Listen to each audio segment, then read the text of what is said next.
Salut les investisseurs malins, j'espère que tu vas bien. Je m'appelle Gabriel Jarosson et aujourd'hui, comme souvent le lundi, je reviens avec un épisode des Crypto News, les infos importantes qui se sont passées la semaine dernière dans les crypto-monnaies et leur décryptage. Et quelle semaine ça a été, évidemment.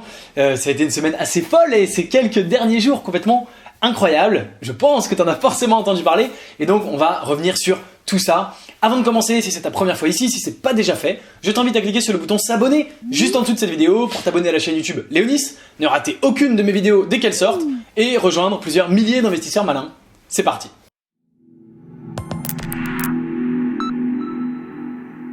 On commence comme toujours avec l'état du marché. Est-ce que c'est vert? Est-ce que c'est rouge? Et tu le vois évidemment, c'est rouge. Et quel rouge! Plus 27% sur les 7 derniers jours pour le Bitcoin à 7200 au moment où je fais cette vidéo. Complètement incroyable, l'envolée du Bitcoin qui est juste folle et la quasi-totalité du marché qui a suivi, mais on reste évidemment sur un marché très dominé par le Bitcoin. L'Ethereum lui prend seulement 13%, ce qui est déjà assez extraordinaire. On a Litecoin qui prend 16 et EOS qui prend 10. Le XRP prend seulement 5. Le BNB, malgré le hack, on va en parler dans un instant, prend 6%, c'est-à-dire que le BNB fait mieux que le XRP alors qu'ils ont été hackés. Le Bitcoin Cash prend également 28%. Donc une semaine complètement folle sur les marchés. Une semaine de grosse montée. Alors, qu'est-ce qui s'est passé? C'est ce qu'on va essayer de voir ensemble. Et puis j'ai plein d'autres news dont je veux te parler. Je voudrais rapidement aller voir le Bitcoin dominance. J'ai pas vérifié. On va aller voir ici, voilà, 59%. Donc la dominance du Bitcoin, c'est bien ce qui me semblait, augmente. Si on regarde ce qui s'est passé cette semaine, tu vois qu'on a commencé la semaine à 55%. Et on termine à 57, on est aujourd'hui à 59 même, pardon. On prend 4%, donc le Bitcoin qui a beaucoup plus monté que le reste, comme tu le vois ici, eh bien, continue de dominer et de surdominer ce marché complètement.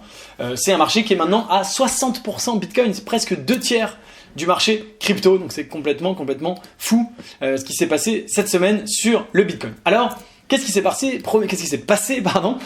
Premièrement, donc on voit que le Bitcoin a repris environ 25% de l'ensemble des gains de tout le bear market, de tout ce qu'il avait perdu.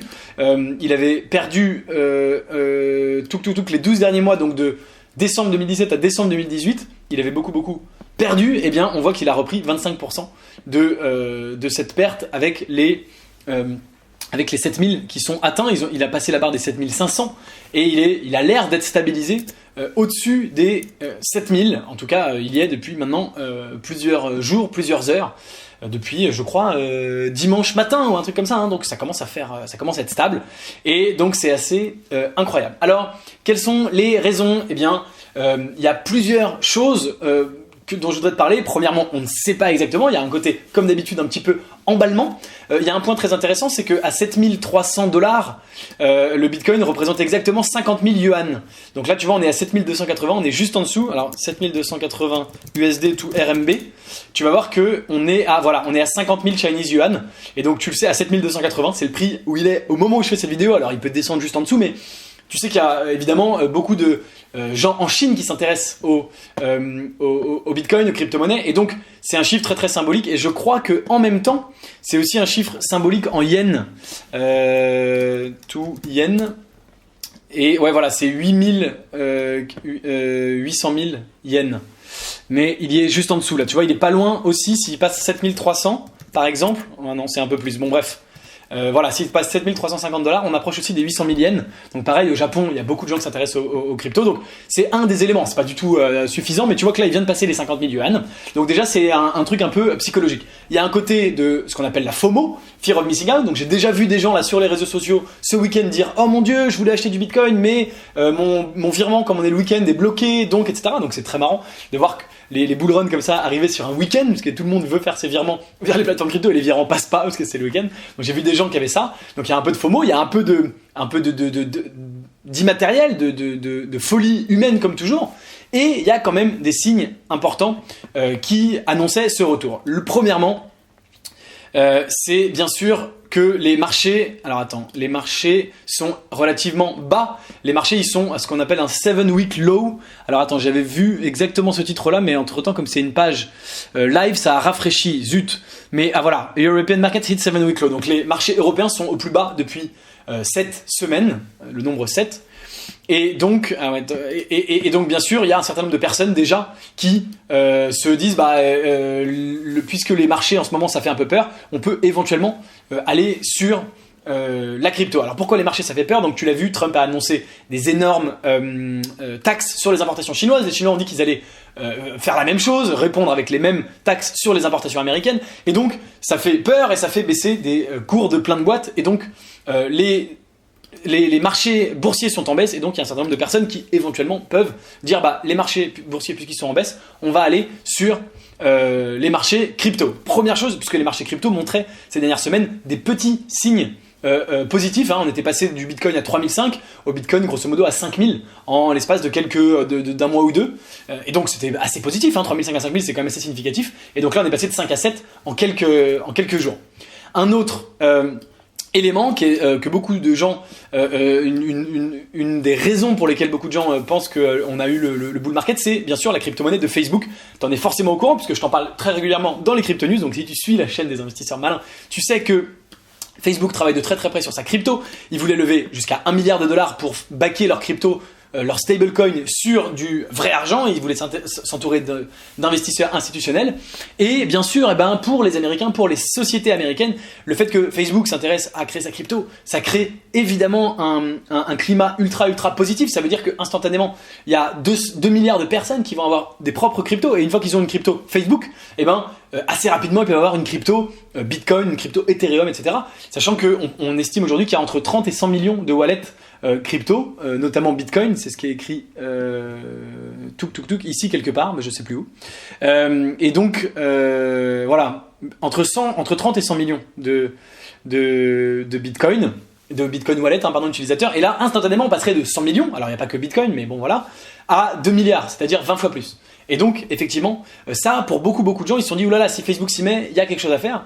Notamment les boîtes américaines, les banques, les grandes boîtes américaines qui regardent Facebook de très très près, qui disent que Facebook a joué un énorme rôle d'évangélisation de la crypto-monnaie, avant même de l'avoir sortie, mais simplement en annonçant officiellement qu'il travaillait là-dessus de façon extrêmement sérieuse, et elle va très probablement sortir très rapidement. Ok, donc ça c'est un certain nombre d'éléments, plus le fait que du coup une fois que ça avait commencé à monter un peu fort, tout le monde s'est emballé et tout le monde a dit ça monte donc je continue d'acheter, et donc ça a continué de monter évidemment. Et bien tout ça a fait ça fait partie des éléments, j'ai pas tous les éléments de réponse, mais ça fait partie des éléments qui nous donnent ce plus 28% qui est complètement extraordinaire. Ok, donc hyper intéressant. Et évidemment des très bonnes affaires, tous ceux qui ont acheté avant la semaine dernière sont déjà contents d'avoir acheté ces jours-ci. On enchaîne avec les autres news importantes de la semaine qui ne concernent pas que le bull run. Et bien sûr la grosse news de la semaine dernière, je crois que c'était mercredi, le 8 mai, mercredi dernier, c'est ça, voilà. Donc on n'en a pas parlé dans les crypto news de lundi dernier, parce que c'était lundi, c'était après. C'est bien sûr le hack de Binance, donc 7000 bitcoins qui ont été hackés par Binance, et ça représente 40 millions de dollars, si ma mémoire est bonne. Ils ont été communiqués, ouais c'est ça, 40 millions de dollars. Ils ont été donc hackés dans la nuit de mardi à mercredi, donc un peu après l'épisode des Crypto News, pour 7000 wallets Bitcoin qui ont été 7000 Bitcoin qui ont été absolument volés. Ça a fait un peu baisser le Bitcoin, ça a surtout fait pas mal baisser le BNB, tu vois qu'il est passé de 22 à 19. Et là, il est remonté aujourd'hui, comme le marché se porte très bien, il est remonté à 23. Donc tu vois que malgré ce hack, j'ai sauté, voilà. Malgré ce hack, le Binance Coin prend un gros coup mais remonte très haut. Mais ce qui est très intéressant bien sûr, c'est que, et on le savait, Binance, ils avaient prévu un fonds de sécurité de sauvetage qui s'appelle SAFU, S-A-F-U, et voilà, Secure Asset Fund for Users. Donc c'est un fonds qui avait été énoncé le 3 juillet 2018, et il disait si on est hacké, vous inquiétez pas, on vous remboursera avec ce fonds de sécurité. Et ils ont dit pas de souci, les 40 millions de dollars, on les a en réserve et on va vous les rendre, et donc il n'y a pas de souci. Entre temps, ils ont quand même interrompu le trade sur la plateforme, et bien sûr, depuis, on a eu la news ce matin qu'ils remettraient les dépôts et les dépôts et les retraits à partir de mardi, c'est-à-dire demain. Donc c'est bon, tout est de retour à la normale. Le token est reparti à la hausse et tout va bien entre guillemets. En tout cas, l'exchange est sain et sauf et tout va bien. Ok ? Alors, une stablecoin qui est soutenue par Coinbase, une autre news, je change de sujet, qui veut lancer une appli comme Venmo au Venezuela. Alors Venmo, on ne connaît pas en France, mais c'est l'équivalent de Lydia c'est l'équivalent de Pumpkin, c'est une application qui permet de se rembourser entre amis uniquement directement avec son téléphone. Alors, probablement que c'est ce que permettra de faire Facebook très rapidement sur Messenger directement ou sur WhatsApp. En attendant, une crypto qui veut se lancer au Venezuela, c'est hyper intéressant parce que c'est une stablecoin, évidemment. Or, le Venezuela, tu le sais, la monnaie là-bas, elle est tout sauf stable. Et donc ça, c'est comme d'habitude hyper intéressant. Là, le Bitcoin, je crois que c'est interdit au Venezuela, mais il y a beaucoup de gens qui l'utilisent de façon illégale. Et là, ce serait bien sûr légal et ça pourrait avoir une énorme utilisation. Enfin, il pourrait y avoir beaucoup de gens qui se mettent à utiliser cet outil comme d'habitude parce que ça leur apporte une stabilité et au Venezuela ils en ont vraiment besoin de stabilité, donc il n'y a pas mieux et donc c'est une très bonne nouvelle. Comme d'habitude, c'est pas spéculatif mais ça veut simplement dire que si tu as la population de Venezuela, quelques dizaines de millions de personnes qui se mettent tout d'un coup à utiliser une stablecoin, et les ponts ensuite entre les stablecoins et les crypto-monnaies, le Bitcoin, etc. Est extrêmement rapide. On va vérifier population Venezuela tout de suite pour savoir combien de personnes, voilà, 31 millions de personnes que ça pourrait concerner, d'accord? Donc hyper intéressant évidemment. Et c'est soutenu par Coinbase, donc c'est quand même pas n'importe qui. Ok? Alors, là, c'est une news qui date du 6 mai, donc tu vois, ça date de la semaine dernière, en fait, mais je voulais t'en parler parce que j'en ai pas parlé dans la précédente Crypto News. La CFTC qui voudrait... donc c'est la US Commodity Futures Trading Commission qui gère les autorisations ou pas de mise sur le marché de contrats à terme, de contrats futurs, eh bien, a dit qu'elle pourrait effectivement...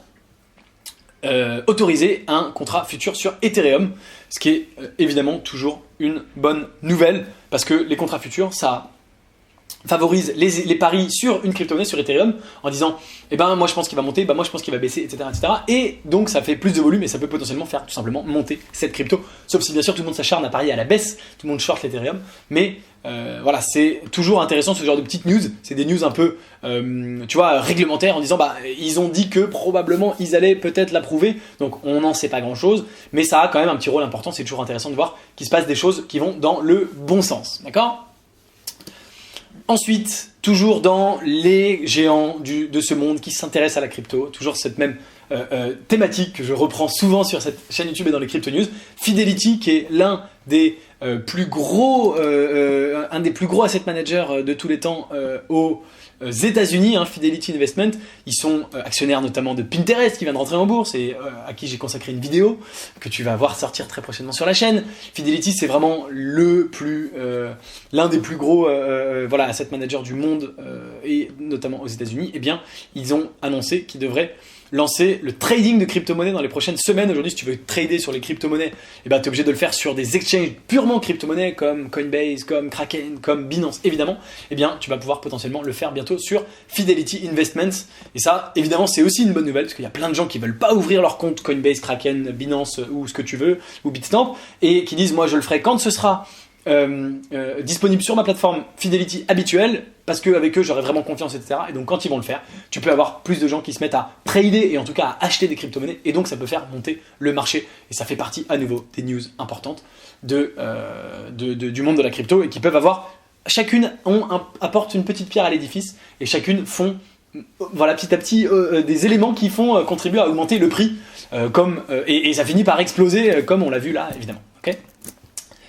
Ensuite, alors les transactions en Ether, et ça aussi c'était avant c'était le 6 mai tout ça, c'est plein de trucs qui sont sortis juste après que j'ai fait ma vidéo, je me suis dit c'est trop dommage, faut que j'en parle dans la vidéo suivante. Donc tu vois, qu'est-ce qui s'est passé là? Ça commence il y a 2-3 jours, ça commence vendredi ou samedi dernier, mais tu vois qu'en début de semaine dernière, lundi, on avait cette histoire des Ethereum futurs, on avait Fidelity qui annonce ça, on avait les transactions sur Ether et sur la blockchain Ethereum qui sont au plus haut en volume. Donc tu vois, on est à 132 millions de dollars transactés sur les DApp dans in a row growth and 8th month high. Donc voilà, c'est le plus haut depuis 8 mois. Donc 8 mois, on est à quasiment la même chose, début 2018, donc même plus que 9 mois en fait, je sais pas pourquoi il dit 9 mois. Donc tu vois la courbe ici, tu l'as en USD et en Ethereum. Donc tu vois qu'en USD, il y a bien sûr moins de valeur parce que l'Ethereum a beaucoup baissé en valeur. Mais par contre, tu vois qu'en Ethereum pur, le nombre augmente et tu vois que là on est au plus haut, on était déjà très haut en fin 2018, en décembre. Mais tu vois que là, en avril, on est vraiment de nouveau au plus haut et on a même surpassé l'équivalent Oui, non, c'est différent parce que c'est pas la même échelle. Mais bon, bref, on est très très haut. On a surpassé ce qui se passait début 2018. Mais je crois que ça remonte, ça février, ça c'est peut-être janvier 2018. Donc ça aurait été intéressant de voir novembre-décembre 2017 juste ici à gauche parce que c'est là où il y avait vraiment le bordel. Mais tu vois que le bordel, le gros bull run. Mais tu vois que là, on est reparti sur des volumes intéressants. Et ça veut dire qu'il se passe des choses comme d'habitude. Et comme d'habitude, c'est intéressant. Une autre news dont je voulais te parler, et c'est notre ami Tim Draper, dont on parle également souvent ici, qui nous dit que le Bitcoin, lui, d'ici 2023, donc 2023, c'est 2020, 21, 22, 23, dans 4 ans, eh bien, il envisage que le Bitcoin sera à 250 000 $ et qu'il représentera 5% du marché global mondial de la monnaie. Et voilà, alors il dit plein de trucs, hein, Tim Draper, il a raison, il a tort, on ne sait pas, mais j'aime beaucoup ce genre de prédiction, c'est intéressant, ça permet de se situer. Moi je suis assez d'accord avec lui, hein. Moi j'ai toujours ma prédiction, je l'ai faite il y a des années, tu peux la retrouver sur ma chaîne YouTube, c'est le Bitcoin à $1 million avant 2030. Et bien avant ça, moi j'avais dit à peu près 2022, au-delà de 100 000 $. Donc tu vois qu'on est toujours dans effectivement ce genre de... Enfin moi je suis assez d'accord avec Tim Draper, il peut complètement se planter, je peux complètement me planter, mais il a dit ça, et moi j'aime bien ce genre de prédiction, et je te les donne, ça vaut que dalle, ça vaut simplement, ça n'engage que la parole de Tim Draper, mais c'est quand même assez intéressant. WeChat qui bannit le Bitcoin, et qui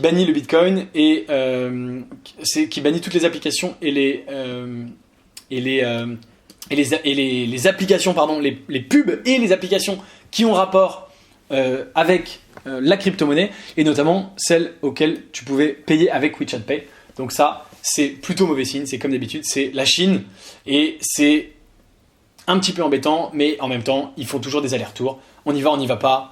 Tu vois, ils ont dit, le gouvernement chinois a dit qu'il voulait arrêter le minage de Bitcoin dans le pays, et puis finalement ils laissent faire, ils ont beaucoup d'intérêt économique. Bon, c'est un peu, voilà, c'est nul, je voulais t'en parler parce que WeChat c'est énormissime, hein, c'est quasiment aussi gros que Facebook, donc quand même quand Facebook bannit la crypto-monnaie, on en parle, donc quand WeChat le fait, je t'en parle aussi, mais je suis pas hyper inquiet. Et d'ailleurs Facebook, tu l'as vu, je l'ai pas dans mes news, mais ils avaient arrêté, interdit les pubs sur la crypto-monnaie, et maintenant qu'ils sortent leur crypto, ils ont assoupli les règles et ils réautorisent un certain nombre de pubs sur la crypto, donc c'est assez rigolo, donc ils font un peu le yo-yo, c'est pas hyper grave et hyper important. Ok, Bitfinex, j'en avais parlé la semaine dernière, ils veulent lever de l'argent pour leur propre exchange, ils font leur propre IEO, et ils auraient apparemment levé jusqu'à 1 milliard en 10 jours. C'est une espèce de rumeur qui a été lancée par ce mec-là, qui est le CFO, je crois, le CTO, pardon, le CTO de Bitfinex. Donc, il a lancé cette propre rumeur, on n'a pas évidemment la preuve, et ça pourrait être juste une façon de faire monter un peu la mayonnaise, mais je t'en avais parlé, je te tiens au courant, ils vont peut-être réussir leur coup, on va voir, en tout cas cette histoire continue à être un peu hyper chelou, si tu m'excuses l'expression. Il me reste 2 news, mais qui sont pas des moindres. Alors attends, on va commencer par l'autre, la négative. PayPal dit qu'il s'intéresse pas à la crypto. Voilà, c'est la news, c'est négatif. Je sais pas ce qui leur prend à PayPal, c'est marrant, ils sont plutôt... ils ont racheté une boîte dans la crypto, comme tu sais, ils sont plutôt en amont de tous ces sujets-là, ils s'intéressent, etc. Mais le CFO, Chief Financial Officer, a dit, eh ben non, we have teams currently work, on a des équipes qui travaillent sur la blockchain et on veut anticiper, mais pour l'instant c'est trop tôt et en fait ça nous intéresse pas. Bon, ok PayPal, bah écoutez, tant pis pour vous, je comprends pas exactement, moi je pense que c'est le moment, mais on a chacun son avis et pour l'instant il s'y intéresse pas, donc tu vois le chaton écarte de la main, ça doit être des tokens visiblement, voilà. What the fuck, PayPal, au moment du bull market, tu vois, les mecs annoncent ça, le 9 mai, faut vraiment être... Bon, enfin bref, c'est pas grave. Donc ça, c'est une news plutôt négative. Toujours quand t'as des grandes boîtes qui annoncent, qui disent, bah non, la crypto, on s'y intéresse pas. Il y a plein de gens qui disent, ah bah tu vois, c'est pas sérieux la crypto, parce que PayPal s'y intéresse pas, alors que PayPal, c'est parmi les leaders du paiement en ligne. Bon, ok. Ça, c'est la news négative. La news positive, c'est bien sûr le partenariat entre Starbucks et Microsoft pour la blockchain. Donc Starbucks annonce un partenariat avec Microsoft pour traquer ces grains de café, pour les suivre et savoir où ils sont à tout moment dans la supply chain quand ils sont importés des différents pays producteurs, etc.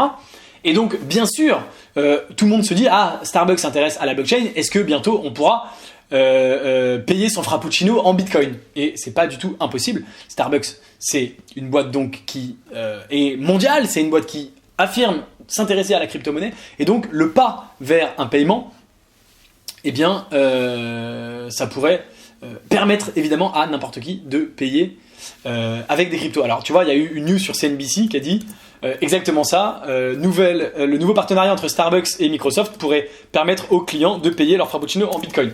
C'est à quoi Starbucks a répondu. que c'était important de dire que c'était les assets, qu'aujourd'hui ils n'acceptaient pas le Bitcoin et que ils allaient convertir via un exchange les Bitcoins en dollars qui pourront ensuite être utilisés à Starbucks. Et aujourd'hui, ils utilisent la blockchain pour traquer leur grain de café. Donc c'est pas la même chose, mais ils s'y intéressent de près. Ça pourrait venir, comme d'habitude, c'est un pas de plus dans. On attend toujours le CEO de Square qui a dit qu'il adorait la crypto-monnaie, qu'il mette ça sur Square, sur des millions de marchands aux États-Unis. On attend toujours Amazon. On attend plein de trucs. Aujourd'hui, on n'en est pas là, mais à chaque fois, c'est un petit pas de plus dans cette direction. Évidemment, et Starbucks qui fait un partenariat avec Microsoft pour la blockchain, c'est pas anodin. Ils le savent très bien en le faisant. On le sait très bien, et tout ça fait partie des news positive. Voilà pour les crypto news de cette semaine. Donc tu vois beaucoup de choses très positives. Ce bull market, j'ai hâte de voir ce que ça va donner. Est-ce que ça va continuer à monter? Est-ce qu'on va passer les 8000? Tu vois qu'on a commencé la vidéo à 7200, je te dis pas de conneries. Et on est à 7300, c'est juste dingue. Si on regarde ce qui se passe juste aujourd'hui sur le lundi, là il est à peu près 15h au moment où je fais cette vidéo. Elle va paraître à 18h. Si on regarde sur les one day performance, on est à plus 2%. Et si on regarde sur les 1 hour, je pense qu'on est en positif parce qu'on a commencé, voilà, on est à plus 1%. Plus 1,82% sur 1 heure là depuis que j'ai commencé à parler depuis 15 minutes. Ça monte, tout est vert pour l'instant. On verra, je te laisse sur bien sûr le 7 day. Alors tu peux regarder le 7 month. Ah oui tiens, je voulais te montrer quand même ça. Parce que c'est trop cool. Si tu regardes la courbe du Bitcoin et que tu t'amuses à faire plusieurs rangs, plusieurs dates. Donc si tu prends sur un jour, bon c'est comme ça. Si tu prends sur 7 jours, ça va encore. Si tu prends sur un mois, là ça commence à faire des belles courbes, tu vois que ça monte pas mal. Tu prends sur 3 mois, là on est vraiment, voilà. Et après tu prends sur un an, et là tu vois la baisse, et tu vois vraiment là les derniers jours, une montée quand même assez extraordinaire sur le prix et sur le market cap qui se suivent évidemment. Donc très intéressant. Et donc si tu prends on va essayer de prendre, tac, depuis le bull run, etc. Tu vois qu'on est monté très haut, descendu très bas, mais tu vois que, on le voit même à cette échelle-là, on voit que ça repart quand même à la hausse. On n'est pas encore là, évidemment, mais on voit que ça repart vraiment à la hausse là depuis vraiment quelques jours. Allez, début avril quoi. Voilà, donc merci d'avoir suivi les crypto news jusqu'à la fin. Évidemment, qu'est-ce qui se passe là? Je sais pas, bon c'est pas grave. Période, ah oui, 30 jours, d'accord. Ok, c'est pour ça qu'on n'est pas les mêmes couleurs. Évidemment, dis-moi en commentaire ce que tu as pensé de ces crypto news, quelle est celle qui t'a plu, quelle est celle qui t'a le moins plu. Si tu as regardé la vidéo jusqu'au bout et qu'elle t'a plu, mets-moi un like et partage-la. Si tu n'es pas encore abonné à la chaîne YouTube Léonis, abonne-toi, c'est vraiment le moment de le faire. Et comme d'habitude, si tu veux savoir dans quelle crypto-monnaie j'investis mon argent perso, eh bien tu peux rejoindre le club privé Léonis Crypto Mastermind. Dans ce club privé, chaque semaine, je te donne une nouvelle crypto dans laquelle j'investis et dans laquelle je crois pour le très long terme avec mon raisonnement pourquoi. Et bien sûr, tu peux imiter mes investissements si tu le souhaites. Le lien est dans la description, tu es le bienvenu. Moi, je te dis à très bientôt pour une prochaine vidéo. Et en attendant, tu peux regarder une autre vidéo qui va apparaître sur l'écran juste après. Ciao! Salut! Tu sais que si tu cliques sur le gros bouton juste là, le Bitcoin va automatiquement monter de 1%. Et oui, c'est prouvé, ça a été scientifiquement démontré. Si tu cliques pour t'abonner à la chaîne YouTube Léonis, eh bien le Bitcoin prend instantanément 1%. T'es encore là? Vas-y, fais-le!